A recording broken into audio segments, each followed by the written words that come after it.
Few weeks ago, we wanted to buy a car, and this time we knew what we were looking for in the car, what were our top priorities and what were lower priorities. But we also knew that we were not married to just one brand, we were open to multiple brands. We knew that we were not looking for a new car, which means old cars, there are even more things we need to check. We can't customize it to exactly be what we want. So, how do we tackle these without overpaying for comfort but not spending day and night to do the research required to find the right car? First, we started looking through secondhand car websites. So, whatever URL we find or web pages we find, we used to paste all that information to a ChatGPT custom project and tell it to analyze it for our preferences. So we would make a short note about what coverage it has, what it doesn't. But we realized this is not scaling, and the number of options out there are still way too many, and it's hard to decide what's the next option to look at.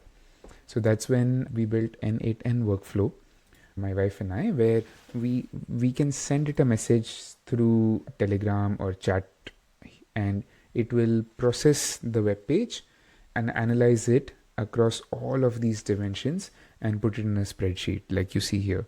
So here we could just keep pasting information, and it would extract all the information across so many columns and put all of it in here. We could paste it just a URL. For example, we could see in some document like an extraction of some page. And the reason sometimes we would paste it this complete web page information is that we noticed by testing that web scrapers are not able to get the entire information, because these companies also know the importance of blocking their websites against web scraping. We would usually just paste all the information in here, my wife and I both, and it would go through this, it would trigger this workflow, it would go from here. Sometimes what would happen is one message would get split into two messages, so I handle long messages here. If I just gave it a URL, then it would use an AI web scraper to find all the information from that web page. Otherwise, it would use what we have and send it to an AI agent, where we gave it a lot of detailed instructions for what we are looking for, but also explain to it how it should make sure that the output is structured to fill a CSV.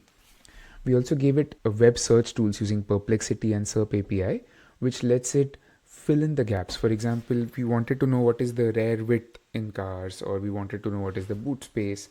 Now, not every secondhand showroom's web page listing has those information, but if you know the make, model, the trim, the year, then you can find this out online, and that's what these tools do for the AI agent. And then it adds it in the Google Sheet. The reason I use Google Sheet is because then I could use this for further analysis as a normal person would. Lastly, many times for a lot of different reasons the workflow failed, so I would report the failure back, so I have a tighter feedback loop in updating the automation. But the next thing you might wonder is, even though we have the information extracted, this is just still way too much information to analyze by a human. And yes, so what I would next do is I used Cursor to analyze this information. It wrote a Python script to analyze this, group it, and tell me which showroom should I go to next in person to look at a car, or what other brands or makes and models of cars should I consider apart from what I have seen here. So that helped connect the dots between getting the information from a web page, structuring it, shortlisting it, making a decision from there.